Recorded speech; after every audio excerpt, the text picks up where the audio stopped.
ரோமா பேரரசு தான் பெரிய பேரரசு. அவன் தான் நாட்டையே ஆண்டான். அவன் தான் மாதவ என்ன பண்ணிட்டான், ஆலயமாக உருவாக்கி. அப்படி கிறிஸ்து தான் இருந்தார். அவன் என்ன பண்ணிட்டான்னா பெண் தெய்வம் வேணும்னு சொல்லிட்டு மரியாதை என்ன பண்ணிட்டான், தெய்வமாக மாற்றிட்டான். அப்போ அவங்க இடத்துலேருந்து யாரா வெளியே வந்ததுன்னா இதை பிடிக்காம பெண் தெய்வம் கிறிஸ்துவ கிடையாது, ஆண் தெய்வம் தான் அப்படின்னு சொல்லிட்டு வெளியே வருவங்க. சிஎஸ்ஐ யாருன்னா சிஎஸ்சி தான் வந்தாங்க. பதில் அவங்க வந்தவங்க அப்படியே இருந்தாங்க. அவங்களுக்குள்ள இருந்து ஈஸை மாட்டாங்க. இவங்களுக்கு பிரிஞ்சு போனாங்க. நல்ல கல்யாணம் ஆர்சிலேருந்து சிஹெச் வந்தது, சிஹெச்லேருந்து ஆர்சி வந்தது இல்லையா. இப்போ இதுதான் ஓடினே இருந்தது. 1857 தான் பெந்தகோஸ்து ஒன்று உருவாச்சு இல்லையா. அது எங்கே உருவாச்சு அப்படின்னா கனடாவில் உருவாச்சு. கனடாவில் இருந்து இலங்கைக்கு போச்சு. இதுக்கு முன்னாடிலாம் பார்த்தீங்கன்னா சிலோன் பெந்தகோஸ்து தான் எழுதுவாங்க.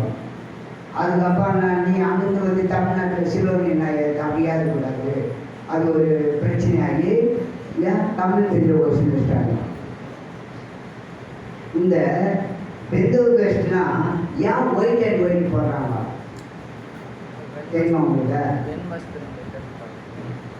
இலங்கையில் புத்த மதம் அதிகம். நல்ல கவனிக்கணும். இலங்கையில் புத்த மதம் தான் அதிகம். இந்த புத்த மதம் என்ன பண்ணுவாங்கன்னா மொட்டை அடித்து காடி தூக்கி போடுவாங்க. நல்ல கவனிக்கணும். மொட்டை அடித்து காடி தூக்கி போடுவாங்க. இதில் இருந்தவன் ரட்சிப்பதை வந்துட்டான். நல்லா கவனிக்கணும். இதில் இருந்தவன் எங்கே வந்துட்டான், ரட்சிப்புக்குள்ளே வந்துட்டான். இயேசுவை சொந்த ரட்சகராக ஏற்றுக்கொண்டு வந்துட்டான். இவன் வந்தானு பாரு, அவங்களாம் என்ன பண்ணிட்டாங்க, அடியாக ஃபாலோ பண்ணிட்டாங்க. இங்கே பெண்ணாடின்னு போட்டுருந்துல அப்போ மட்டும் பெந்த ஊசம் பாரு, சிபிஎம் பாரு, முடி நிறைய வச்சுக்க மாட்டாங்க, தாடியெல்லாம் வைக்க மாட்டாங்க. என்ன பண்ணுவாங்க, சொட்டை மட்டும் அடிச்சுட்டு காலையில் இல்லாமல் ஒரு சட்டை நாங்கள் ஆண்டுக்கு ஒப்பு கொடுத்துட்டு இருக்கிறோம். இப்படி தான் பெந்தகோஸ்து வந்தது. ஆனால் பெந்தகோஸ்துன்னு ஒரு சபை கிடையாது. நல்ல கவனிக்கணும்.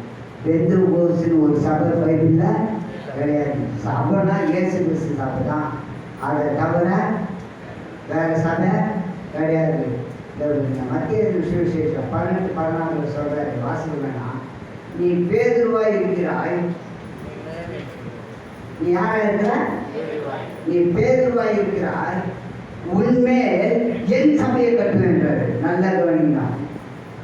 நீ பேதுருவாய் இருக்கிறார், உன் மேல யார் சபை கட்டுவேன்? யார் சபை கட்டுவேன் தான் சொல்றாரு. இப்போ இங்க பார்த்தீங்கன்னா தூய பேதுரு ஆலயம் கட்டிக்கிறாங்க. யார் மேல கட்டுறாங்க ஜனங்கப்பா? மனுஷன் மேல கட்டுறாங்க. செல்லுபடி ஆகுமா? அவர் சொன்னது ஒன்று தமிழில் தானே ஏற்றிக்கிட்டு, இந்தியில் ஏற்றிட்ட தெரியாம நான் ஏற்றிட்டு சொன்னேன். புரியுதுங்களா? நீ பேதுருவா இருக்கிறார், உண்மையே என் சபையை தான் கட்டுவேன். அப்போ நம்ம மேலே அவர் யார் சபை கட்டுறாரு? அவர் சபையை கட்டுறாரு.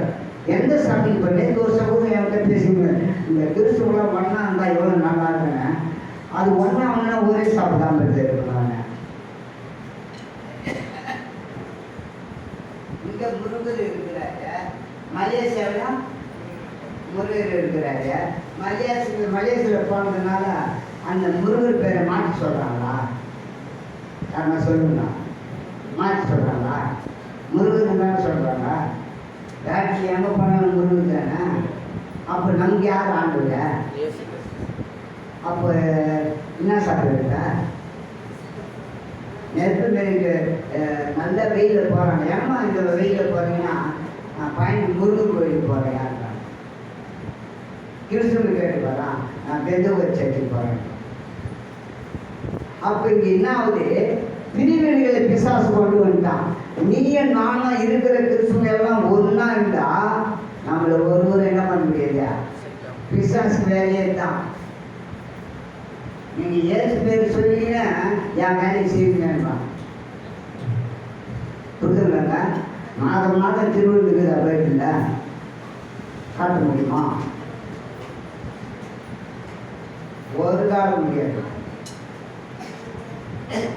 இருக்கு. சரி, இந்த நாளில் ஞானஸ்தானத்தை குறித்து தான் நிறைய இருக்குது, நிறைய வருது. அதெல்லாம் என்கிட்ட ஒரு மாதம் கூட பேசலாம் அவ்வளோ. ஆனால் அதெல்லாம் பேசுகிறப்போ நீங்கள் அப்படியே இப்போது இந்தம்மா ஞானஸ்தானம் திருவிருந்து இருக்குது, நான் உடம்புக்கு பாதிக்கிற மாதிரி எதுவும் சாப்பிட மாட்டாங்க. அவங்க ஒரு ஒரே மந்த உரிமைக்கு போகிறாங்க. அதே நாள் வருஷத்தில் ஒரு நாள். அதுதான் நான் 8 வருஷம் பேசிக்கிறேன். 10 வருஷம் நீங்கள் எழுதி ரெக்கார்டு வச்சுருந்தீங்கன்னா மற்றவங்கிட்ட போய் பேசலாம்.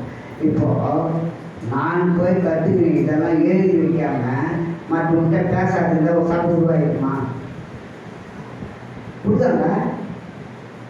அப்போ நம்ம கேட்கறது என்ன பண்ணால் பதிவு பண்ணணும். நீங்கள் பார்த்தீங்கன்னா நான் ஃபஸ்ட்டு ஆரம்ப நாளில் போகும்போதெல்லாம்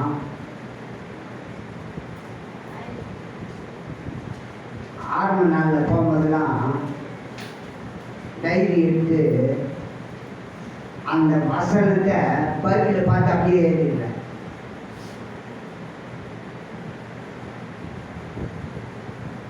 மத்தேயு 28:19-20 நீங்கள் உலகம் எங்கும் சுற்றி திரிந்து பிதாவுக்குமார் பரிசுத்த ஆவியானவரால் ஞானஸ்நானம் பெற்றுக்கொள்ளுங்கள் அப்படி எழுதுறேன். அந்த வசனத்தை அப்படியே எழுதிடுறேன். அந்த மாதிரி எழுதி மெமரி பண்ணி தான் இப்போதான் கொஞ்ச நாள் வீட்டில் இருக்கிறோம். ஓடி ஓடி பேசுறது. நாங்கள் எவ்வளோ தூரம் போயிருக்கோம். அப்போ வண்டியே கிடைக்காதுலாம், ஓட்ட வண்டி, சைக்கிள் கூட ஓட்ட சைக்கிள் அவ்வளோ போய் பேசியிருக்கிறோம். புரிஞ்சுங்களாங்க? நீங்கள் வந்த வண்ணமாக ஏதோ ஒன்று பேசுகிறாரு கேட்குறாரு அப்படி போயிட்டேன்னா அது ஒன்று 10 பைசா பிரயோஜனம் இல்லை. நீ எழுதி வேலை செய்ய மாட்டேன், அப்படியே தான் இருப்பேன். ஞானஸ்நானம் பெற்றவங்க எக்காரணத்தை கொண்டும் பின்மாற்றத்தில் இருக்கக்கூடாது. அவங்க இயேசுக்கு விலகினால கர்த்தர் அவங்க விட்டு விலகிடுவார். அப்புறம் உலக சுமை அவங்க சுமந்தே தீரணும். ஒருவரும் அதை மாற்ற முடியாது. இயேசு என்னோட இருந்தால் தான் நான் போகிற பாதையை செலவு பண்ணாரு. இப்போ ஞானஸ்நானம் எடுக்கிறோமே, இயேசு இதை குறித்து என்ன சொல்லியிருக்காரு? சரியா? இயேசு ஞானஸ்நானம் எடுத்துருக்கிறாரா இல்லையா? பார்க்கலாமா?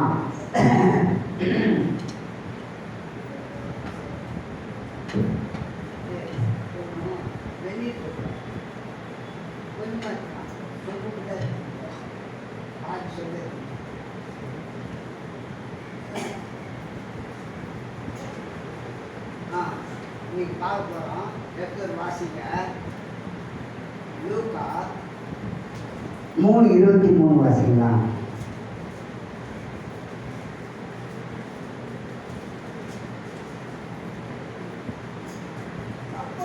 அப்பொழுது இயேசு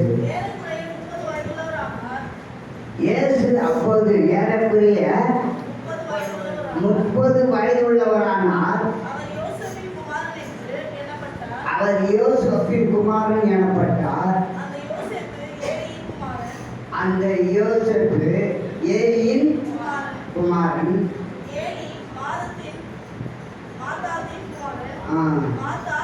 23 மட்டும் வாசி.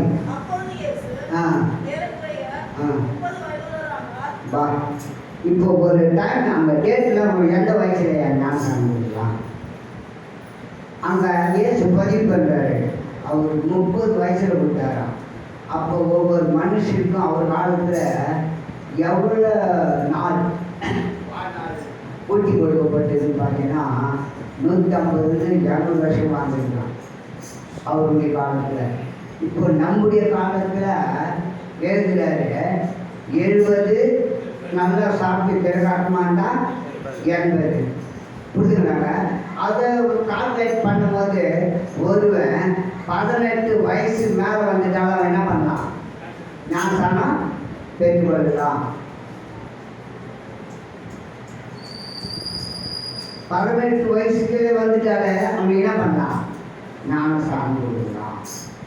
அப்போ நம்ம நினைக்கணும், நம்ம வீட்டில் யாரெல்லாம் 18 வயசுக்குள்ளே இருக்கிறாங்க, மேலே இருக்கிறாங்க, அவங்க ஆலயத்துக்கு வரணும். அதை நினைக்கணும். அவங்க கொண்டு வந்து ஆலயத்தில் ஞானஸ்நானம் தரணும். இயேசு 30 வயசில் ஞானஸ்தானம் பேர்படி போனார். அவர் போன தூரம் எவ்வளோ தூரம் தெரியாங்க? காட்சி அது சொல்ல ஆனால் இருக்குது. எடுத்து வாசிங்க. என்னாகுமோ 4:2-3 வாசிங்க. இதை யார் சொல்லணும்னா, இது இயேசுவின் காலத்தில் மட்டும் ஒரு 30 சொல்லலை, ஒரு வாழ்ந்த வயசு, எந்த வயசு பிடிக்கிறார் வராங்க.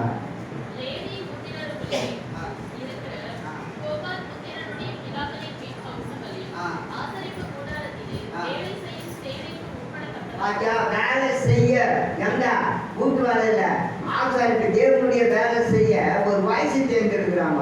அது என்னன்னு 30 வயது. தேவனுடைய வேலை செய்து எவ்வளோ வயசு இருக்குன்னா 30. இப்போ ஏசு 30 வயசு என் வேலை வரலன்ற இல்லையா, என் வேலை என்ன வரல. அப்போ இப்போ என்னன்றதுன்னா வேலை வரணும். இதை தான் மென்ஷன் பண்றாரு. எனக்கு அந்த ஏஜ் வரணும், இல்லாட்டி நான் நியாயபரமான புத்தகத்தை மீறணும்னா மாறிடுவேன். நான் நியாயபரமான புத்தகத்தை மீறினோம்னா மாறிடுவேன். ஆகையினால இங்க ஆதியாகத்திலே சொல்லுது, பழைய ஏற்பாட்டிலே சொல்லுது 30 வயசு இருக்கணும் ஒரு தேவனுடைய ஊழியம் செய்ய. அவன் ஞானஸ்தானம் தேவருக்கு ஆண்டவர் 30 வயசு ஞானஸ்தானம் கொடுத்து தேவ ஊழியத்தை என்ன பண்ணாரு, செய்ய ஆரம்பிச்சுட்டாரு. இப்போ நீங்க கூட தேவனுடைய பிள்ளையாகணும்னா இப்போ 18 வயசு. அது அன்றைக்கு 30 வயசு, இன்னைக்கு என்ன வயசு 18 வயசு. நம்ம வாழ்றதுனால கணக்கு வச்சு எழுதிட்டு 4 பாகம், அந்த 4 பாகம் போனோடனே ஆண்டுக்கு ஒப்பு விட்டுலாம். இயேசு கிறிஸ்து நாமத்தில் என்ன பண்ணா, அப்போதுதான் நீங்க என் பிள்ளை ஆக முடியும். இல்லாட்டி நான் எவ்வளோ நாள் ஆலயத்துக்கு வந்தாலும், இந்த சாவல் வரைக்கும் நான் ஆலயத்துக்கு வந்தாலும், நீ மறிச்சியன்னா நரகம் தான். பரவராஜ்யத்தில் போக முடியாது. ஏன்னா ஞானஸ்தானத்துக்கு ஒழுங்கு இல்லாமல் போகிறவங்களே பரவம் போக முடியாது. தேவனுக்கு பயந்து ஜீவிக்கிறவங்களுக்கு தான் என்னது பரலோக ராஜ்யம். அதனால நாம ஒப்பு கொடுத்துக்கணும். ஆண்டவருக்கு ஒப்பு கொடுத்து எந்த ஒரு காரியத்தை செய்யணும். இன்னைக்கு 2 பேர் தேவனுக்காக ஒப்பு கொடுத்துருக்கிறாங்க. இதுக்காக பைபிள் என்னன்னு சொல்றாங்க, பரலோகமே சந்தோஷம். அல்லேலூயா. அந்த பரலோகம் சந்தோஷப்படுற வேலை யார் செஞ்சு தெரியுமா? நீயே நான் தான் செய்யணும். அல்லேலூயா. அல்லேலூயா. ஆமா, சபனம் வந்தாங்க போனாங்க அப்படின்றது இல்லை. நான் இன்னைக்கும் சொல்றேன், இயேசு கிறிஸ்து நாமத்தினால ஞானஸ்தானம் ஏற்று பின்மாற்றத்தில் போகிறவங்க அவங்க லைஃப் ரொம்ப கஷ்டமா இருக்கு. ஆமாம், அப்படியே நல்லா வாழ்ந்துட்டு அதை எங்கே போக முடியாது, பரலோகத்துக்கு போக முடியாது. நான் இயேசு ஏற்றினாங்க 70 வருஷம் கஷ்டப்படுறேன். அங்கே எப்படியா பரலோகம் போயிட்டே எப்படியா நித்தியம் அப்படியே அங்கே முடிவே இல்லைன்றாரு. எப்போதும் சந்தோஷப்படலாம், எப்போதும் மகிழ்ச்சியா இருக்கலாம்.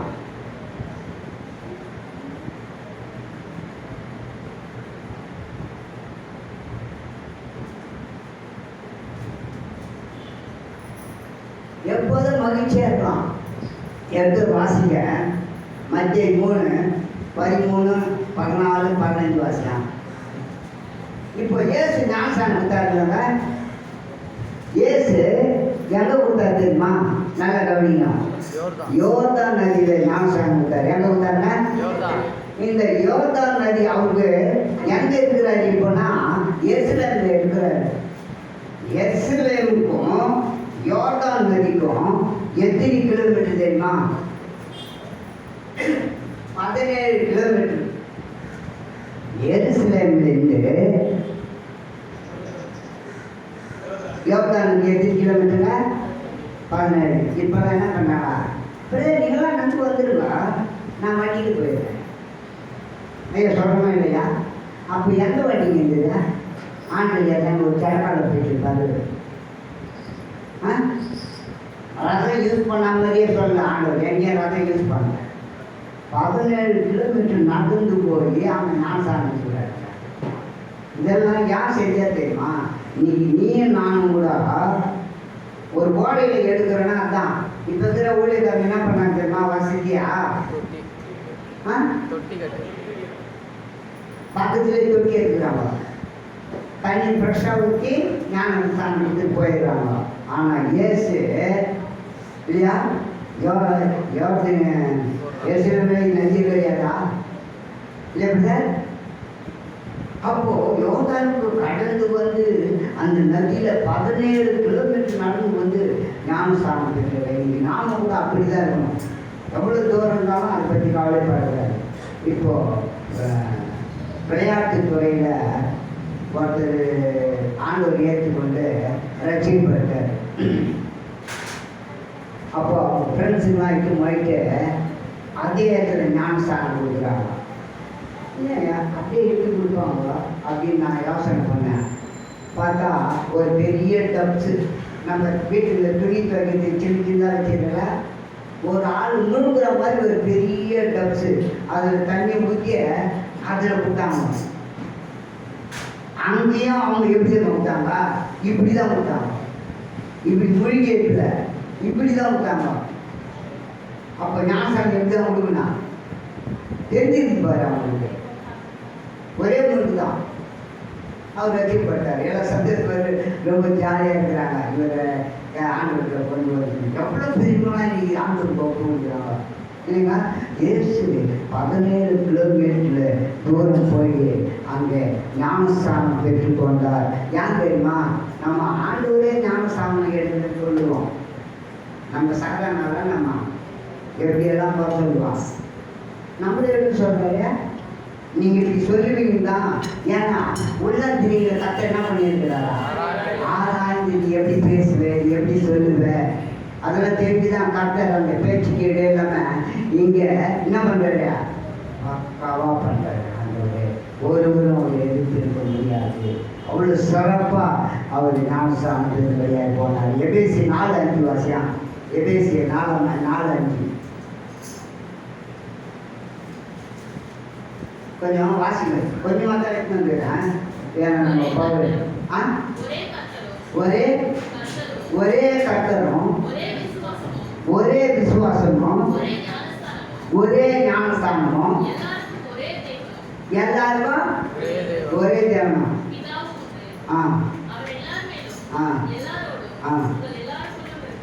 அவர் நமக்கு எல்லாருக்குமே இருக்கிறார் தான். இப்போ நீங்கள் இதெல்லாம் பார்த்தீங்கன்னா ஒரு சிலர் ஒரு ஞானஸ்தானம் தான் எடுத்துருப்பீங்க. ஐயா நல்ல கவனி, எவ்வளோ எடுத்துருப்பீங்க? ஒரு ஞானஸ்தானம் எடுத்துக்கலாம் கைக்குங்க. ஐயா நான் லைஃப்பில் ஒரு ஞானஸ்தானம் தான் எடுத்துருக்கேன். நான் 2 ஞானஸ்தானம் எடுத்துக்கிட்டேன் தெரியுமாங்க.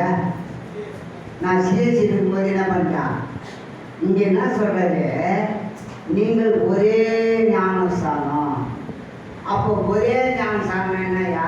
ஒரு சிலர் கூப்பிட்டு கேட்டால், ஐயா நான் பாரசாமிக்கெல்லாம் ஞானஸ்தானம் கொடுக்குறாங்க. ஏன்றாங்க பாரசாமிக்கெல்லாம் ஆமாம் 4-5 எதுவும் கொடுக்குறாங்க. அதெல்லாம் செல்லுமான செல்லாது.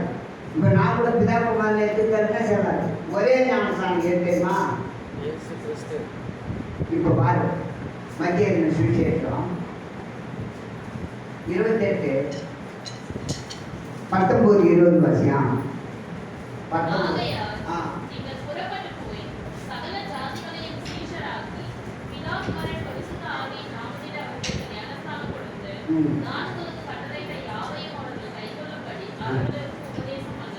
அவர் பாரு என்ன சொல்றாங்க.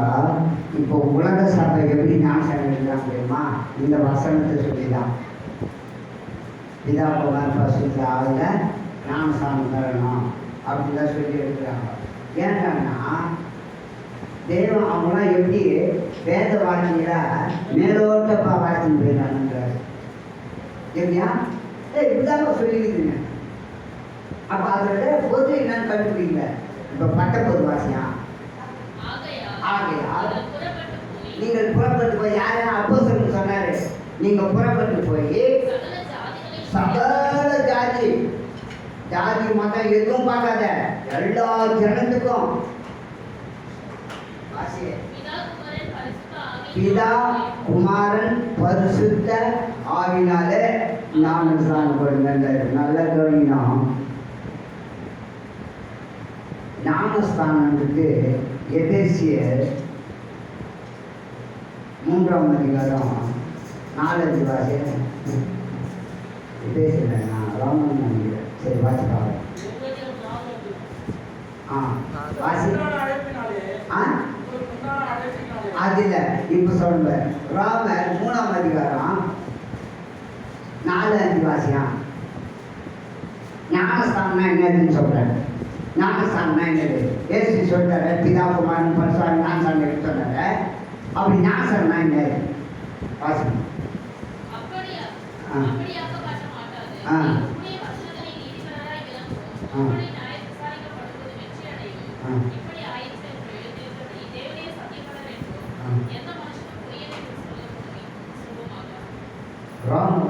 ரோமன் 4ஆம் பாரு வாசிப்போ. 4ஆம் அதிகாரம் 5-6 வாசியம்.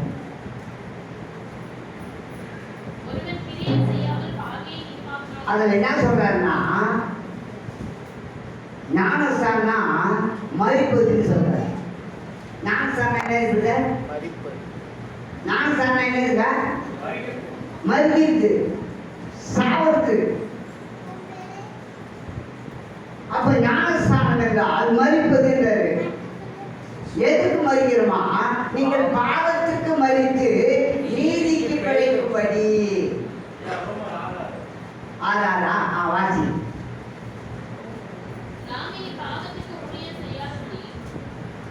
வாசி.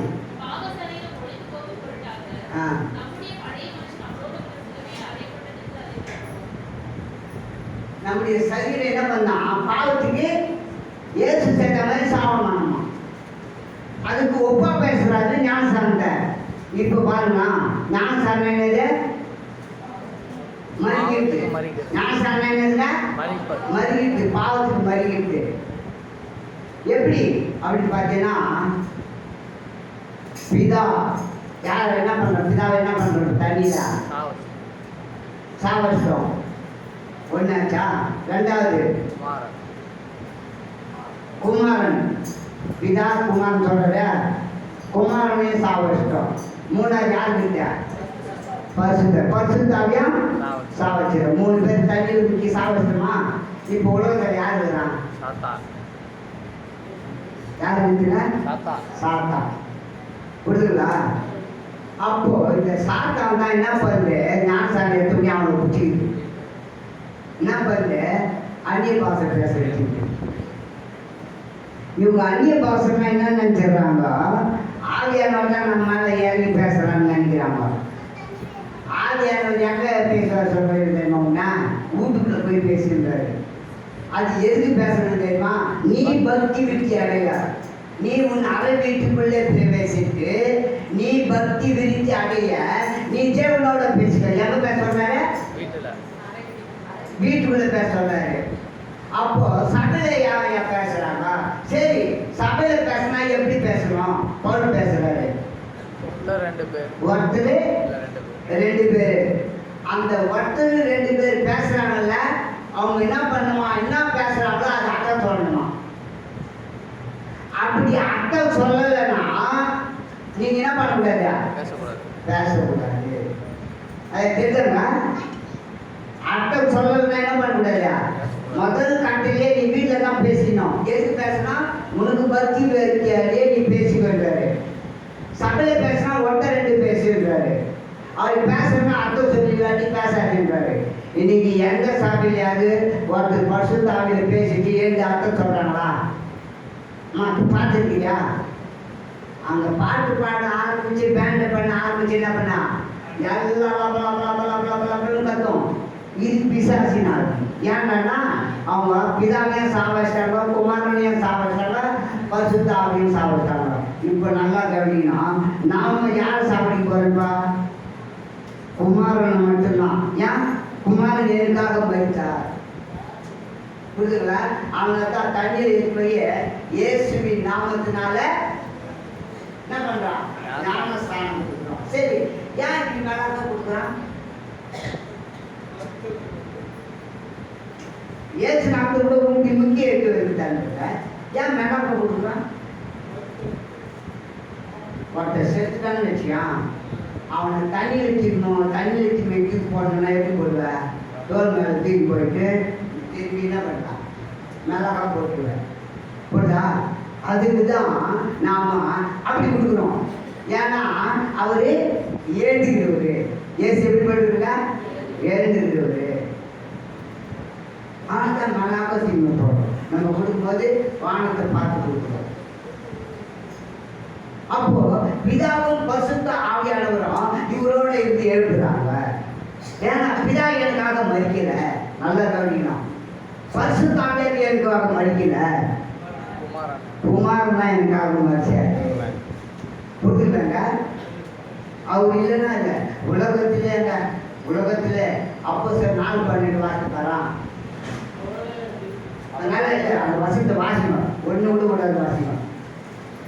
4:12 அப்போ சொல்ல 4:12 அவராலே அன்றி வேறு ஒருவராலும் ரட்சிப்பில்லை.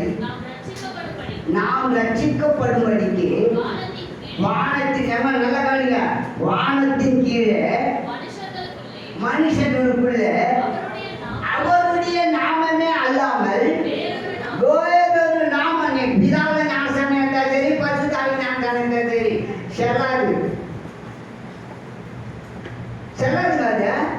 அப்ப எது செல்லும்? செல்லாது நோக்கி வச்சுக்கங்க. அப்ப இது சொல்றாரு, வானத்திலும் பூமியிலும் மனுஷருக்குள்ளே அவருடைய நாமமே இல்லாமல் ரட்சிப்பு கிடையாது. அதனால தான் இயேசு கிறிஸ்து நாமத்தினால நாம் என்ன பண்ணுறோம்? ஞானஸ்நானம் பெறுறோம். இதை நீங்கள் நல்லா புரிஞ்சுக்கணும் தான் ஒவ்வொரு வருஷமும் ஒவ்வொரு மாதிரி நான் பேசுகிறேன். இது நிறைய பேசலாம். எபேசியர் 3:9-10 வாசியா? கொஞ்சம் தட்டாக்கும் வாசிக்குமா?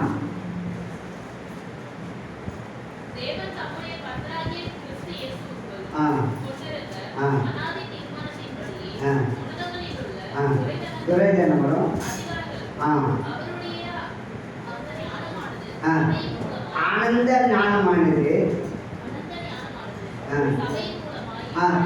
இப்போ யார் மூலியமா செல்வதற்கு எந்த நாமத்தில் ஞானம்? சபை மூலியமா தான் வருது. இப்போ தெரிஞ்சா யார் சபைக்கு வர சொல்றேன்? நான் சொல்ல போன வரேன் ஞானஸ்தான ஆராதனை இருக்குது. நான் இதெல்லாம் கேட்டு அனுப்ப யாரும் என்ன கேட்டாங்கன்னா ஒன்று வச்சுல அது நீ வாயை தரக்கூடாது. இதெல்லாம் மெமரி போடுறாங்கன்னா இதெல்லாம் எடுத்து எழுதுலாம் பேச முடியாது என்னால். புரிஞ்சுக்கலாங்க. ஆக்கினால இதை நாம் என்ன பண்ணலாம்? பழகணும் இந்த வார்த்தைகளை. 10 வருஷம் சரி. இப்போ வந்து எபிரேயர் 11:1 வாசியா? இந்த வருஷம் பாருங்க எப்படி இருக்குது.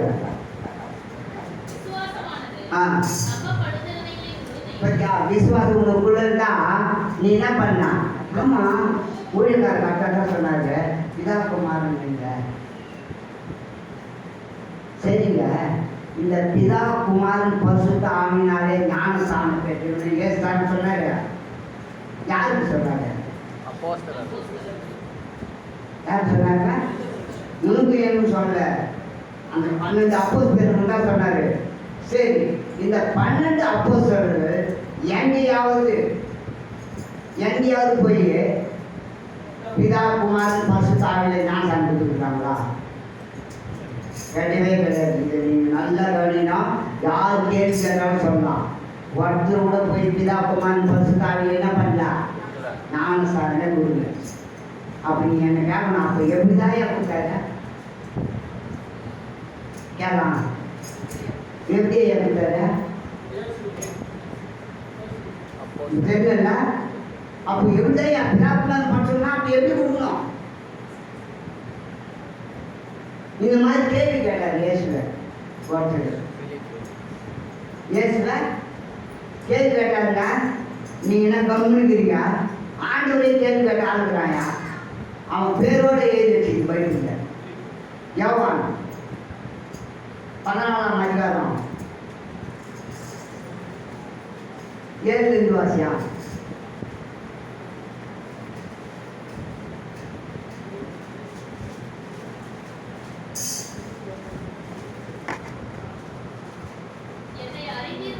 ஆ என் பிதாவையும் அறிந்திருப்பீர்கள். பாத்தியா?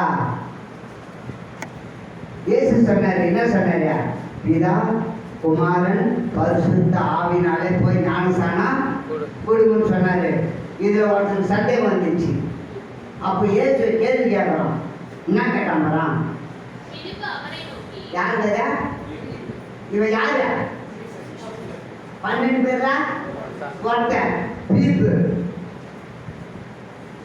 இவனை ஆண்டவர் எப்படி விட்டா தெரியுமா? காத்து ஒரு காத்தா தீர்வு தெரியுங்க. உனக்கு ஜாஸ்தி எடுத்து விட்டாருங்க. இவன் எந்த வண்டியும் ஏறல, ஒண்ணுமே ஏறல. பால் வாசியா பிலிப்பு அவரை நோக்கி, பிலிப்பு 12 சீசன்ல வந்த ஆண்டவர் கேள்வி கேட்கிறான். பிலிப்பு அவரை நோக்கி, ஆண்டவரே பிதாவை எங்களுக்கு காண்பியும். பிதாவை எங்களுக்கு காண்பியும். அது எங்களுக்கு அது போதும். நான் போயிட்டு என்ன பண்றேன்?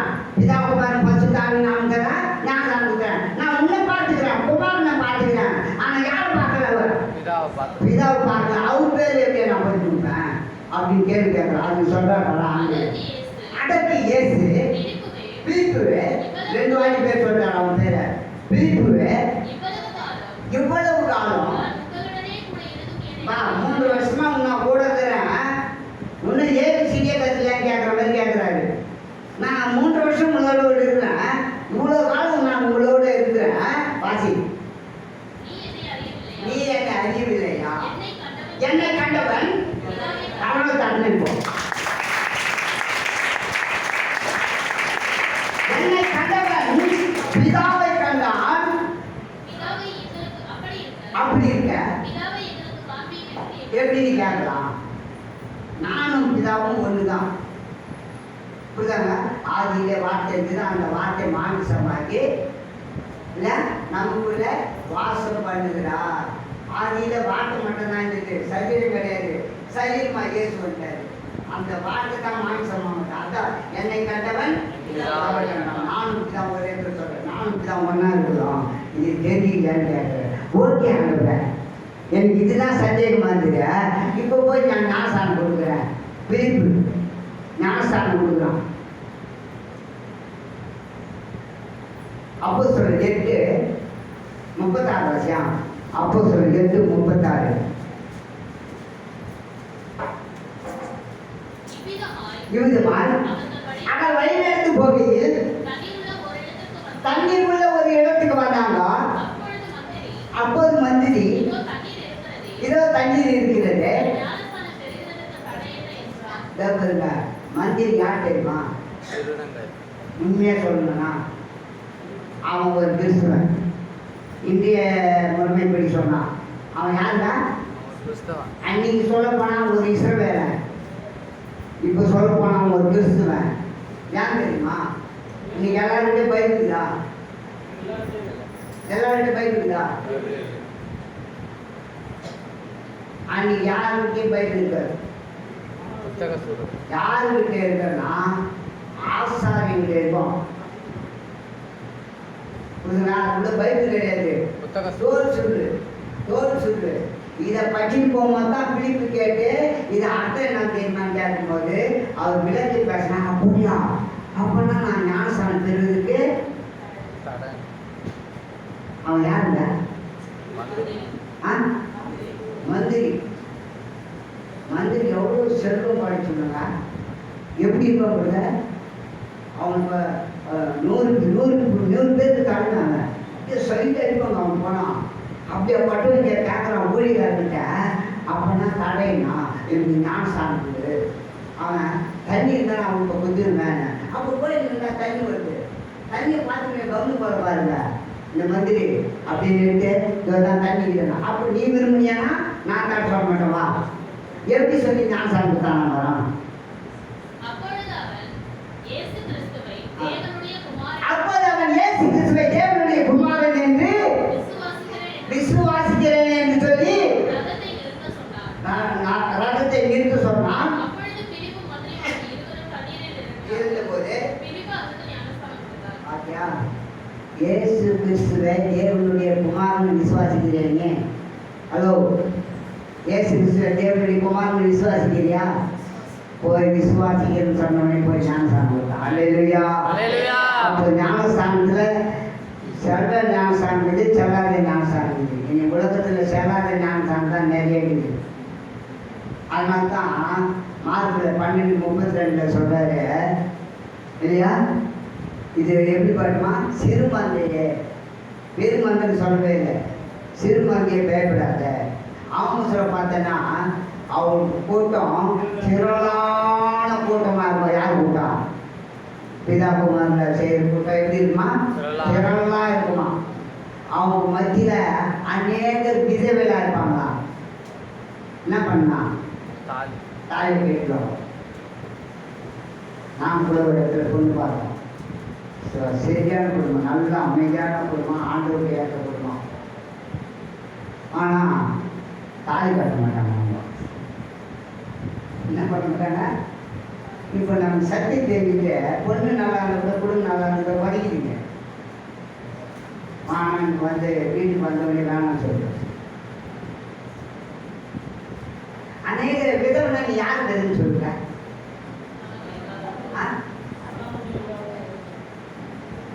விதவுடைய தெரியாதா?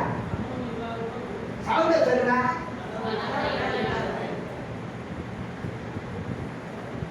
அவங்களுக்கு தான் என்ன சொல்லுவான்? தாய் ஆட்டவங்களுக்கு தான் என்ன சொல்லுவான்? இங்க பைபிள் என்ன சொல்றாரு? அவர் அநேக ஆக்கிடுவாங்களாம். எல்லாத்தையும் கைட்டுமா, கைட்டுமா, எல்லாம் கைட்டுமா இல்லையா? அப்படியே நம்ம கடந்து ஓட்டுவோம். அதுதான் ஆண்டவர் விரும்புகிறாரு. அப்படியே இருக்குது பைபிள். அவங்களாம் யாருன்னு நீ தெரிஞ்சுக்கணும். புரிஞ்சுக்கலாங்க. உங்களுக்கு நிறைய காரியம் சொல்கிறேன். நீங்கள் திறமை இருந்தால் பொம்பளை கூட பைபிள் பேச ஆரம்பிச்சுருக்கோம். இன்னைக்கு நான் வாட்ஸ்அப்பில் பார்க்குறேன். வாட்ஸ்அப்பெல்லாம் ஆண்டுதே பண்ணுறேன். பெண்கள் அப்படின்னு பார்த்தீங்க சிஸ்டர் அப்படியே புரிஞ்சுக்கணும். பெண்கள் பேசுகிறாங்க எல்லாம் சாப்பிட்டுப்பாங்க. ஆண்கள் வர விட்டாங்க. அவங்க தான் பேச விட்டு. ஏன்னா அவங்களுக்கு என்ன இருக்குன்னா ஈர்ப்பு சக்தி. இவருக்கு போய் உட்காந்து பேசினாங்க அண்ணன் அப்பா பண்ணிட்டு வந்துடுவாங்க. அவங்க அவ்வளோ வரலங்க. ஆமாம் அப்படி பேசுவாங்க. சிஸ்டர் நம்மளால தான் தெரிஞ்சுக்கிறோம். அவங்களுக்கு அவ்வளோ பவர் இருக்குது. பொண்ணு பார்த்து சூரியன் ஏற்றிடுவோம் சொல்லிடுமா? என்ன சொல்லலாம்? அந்த மலரே இல்லையா, நிலாவே. ஆகினால காலம் இருக்குது. இருந்தாலும் நீங்கள் எப்படி ஞானசானம் எடுத்துல பயனெல்லாம் முடிக்கிறேன். அப்போ சில 2:38 வாசி.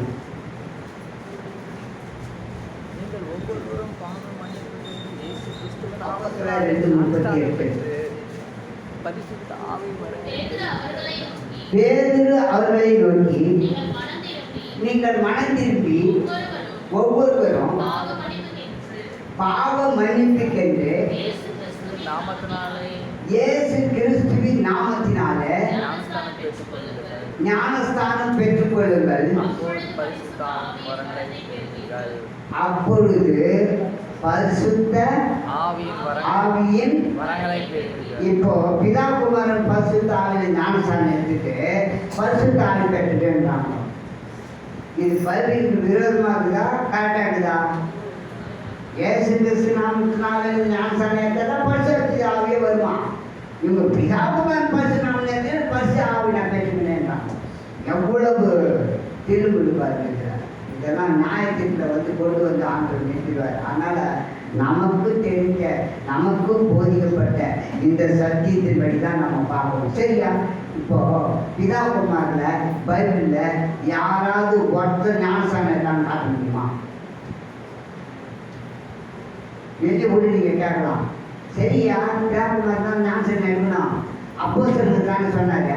அப்போஸ்தலர்கள் போய் யாருக்காவது ஞானஸ்தானம் கொடுத்துக்கிறாங்களா? ஒரு ஆள் காட்டுக்கு போதும். நான் மெட்ராஸில் தலைமை கோர்ட்டில் அது எதுக்கு போய் பேசிட்டு வரேன். நான் பேசி 10 வருஷத்துக்கு மேலே ஆகிட்டுருக்கோம். இன்னும் 10 ரூபா இல்லை. பெரிய சபைக்கு போகிறோம். ஏசு கிறிஸ்து நாமத்தினால பிதாகுமாரன் பரிசுத்த நாமத்தினால ஒரே ஒரு ஆள் ஞானஸ்தானம் ஏற்ற மாதிரி பயிர்ல காட்டியேன்னா நாங்கள் சபையை விட்டு உங்கள்கிட்ட வந்துடுவாங்க. இன்னும் காட்ட முடியாது, காட்டவே முடியாதுன்னா காட்டவே முடியாது. ஆனால் இப்போ என்ன கேட்குறியா, ஐயா நீங்கள் இவ்வளோ பேசுறீங்க, ஏசு கிறிஸ்து நாமத்தினால எத்தனை பேர் கேட்டாங்க காட்டியா கேட்கலாம். வெளியே போனால் கம்மான்னு வெளியே போவாங்க. இங்கே அப்படியே கூட்டு போட்டு வச்சுக்கிறீங்க. நான் அங்கேயே தான் இருக்கிறேன். என் கடை யார் எவனா எந்த உங்களுக்கு தான் தெரியாது. நான் இங்கே தானே உட்காந்துங்கிறேன். யார் யார் எப்படி பேசுவாங்க என்ன எவ்வளோதான் தெரியும். ஆனால் எனக்கு ஒன்றுமே தெரியாத மாதிரி பார்த்துக்கிறாங்க. சரி நான் சொல்லிட்டா அப்போ சொல்ல 2:41 வாசிங்க. அவருடைய வார்த்தையை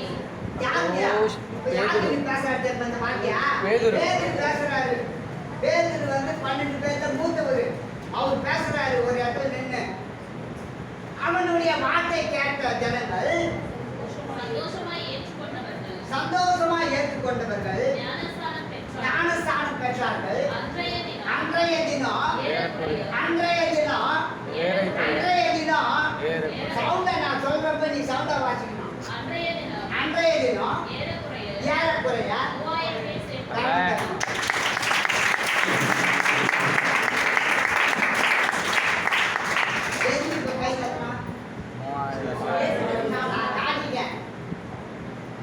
எத்தனை பேர் கேட்டாங்கன்னா அதே 4வது அதிகாரத்துல 5000 பேர் ரட்சிக்கப்பட்டாங்க.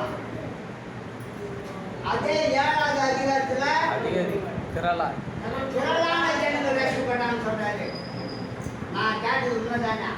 சரி நீ பிதாகுமார்ல ஒரு ஆள் காட்டு நான் எடுத்துறேன்னு தான் சொல்றேன். இதை விட்டே போயிருக்கேன் முடியுமா? புரிதா? ஞானஸ்தானத்தில் இருக்குது. இன்னும் கேட்ட கேள்வி போட்ட காலியாது. ஆகியனால புரிஞ்சுக்கிறாங்க. ஏசு கிறிஸ்து ஞானஸ்தானம் தான் செல்லும். சத்தியத்தை கை கொண்டு வருகிற நீதி உள்ள ஜாதிகளுக்கு வாசல் திறக்கப்படும். என்ன பண்ணுவாங்க? வாசல் திறக்கப்படும். சத்தியனா வாசனம். இந்த வாசல் படி நடந்து வரணும்னா அந்த வாசல் திறப்பாரு. மீதி பேர்ல என்ன பண்ணுவாரியா? வெளியே அனுப்பிடுவாரு. போமா நகரத்துக்கு பாருமா இது போயிடுமான்வாரு. அதனால இதுதான் உண்மை. இப்போ நல்ல காடி ஞானஸ்தானம் பெற போறவங்களுக்காக நம்ம தெரிவிக்க போறோம் இல்லையா? குறிப்பாக நம்மள லட்சுமணனுக்காகவும் நம்முடைய ஜானுக்காகவும். அவருக்கு வந்து ஜான் சாதாரணமாக வைக்கல, ஜான்சன் சுப்பையாக்கா பேர் வச்சார். அவருக்கு நான் நம்பூர் வந்தேன். அவர் கன்சீவ் அவர் இதுவாக இருக்கும்போது நான் தான் இருந்தாங்க அந்த காரியத்தெல்லாம் நடத்தினேன். அப்போது இவருக்கு ஜான்சன் வச்சார். அவர் தான் இந்த ஜான்சன் யாருன்னா ஐயாவுக்கு சொல்லி கொடுத்த குரு பேர் தான் ஜான்சன். அவர் பொறுப்பேட்டா தான் செட்டார். அவர் ராமாபுரத்தெல்லாம் எல்லாருக்கும் தெரியும், சூப்பராக பேசுவார். அந்த ஜான்சன் தான் ஐயாவுக்கு சொல்லி கொடுத்துருக்கு. அவர் ஜான்சன் சுப்பையா. புரிஞ்சுக்கோங்க. ஆகையினால இதெல்லாம் உண்மைங்க. ஏதோ ஒன்று ஆட்டுக்காக வரல. இன்னைக்கு ஞானஸ்தானத்துக்கு ஒப்பு கொடுக்க போற உங்கள் 2 பேரையும் கர்த்தர் பேர் சொல்லி அழைத்திருக்கிறார் இல்லையா? நம்ம அழைத்துல தேவன் கேட்டுக்கொண்டார். நீங்கள் அவருக்கு பாக்கியமா இருங்க. நீங்க கர்த்தர் உங்களுக்கு ஒப்பு கொடுத்து தேவனுக்கு பயந்து நான் ஞானஸ்தானம் பெற்றேன் அப்படி ஒரு பயத்தோட நடுக்கத்தோட ஆண்டவருக்கு எல்லாவற்றையும் நாம் கீழ்ப்படுத்தி அடங்கி நடக்கிற போது அவர் உயர்ந்த இடத்துல இருப்பார். அல்லேலூயா, அல்லேலூயா. அதான் உங்களுக்கு கூட நான் வராதவங்களை பற்றி பேசிக்கிறேன். ஆண்டவர் ஆலயத்துவாங்க ரட்சிப்பது வராதவங்க எவ்வளோ பெரிய நாட்களாக விட்டாங்க. வந்திருந்தா தெரிஞ்சுங்க. உங்கள் ஊழியக்காரர்கள் சொல்லுவாங்க, எங்கள் ஊழியக்காரர்களை பேசு, நான் தான் சொல்கிறேன். அதுக்கெல்லாம் தயாராகும். சரி.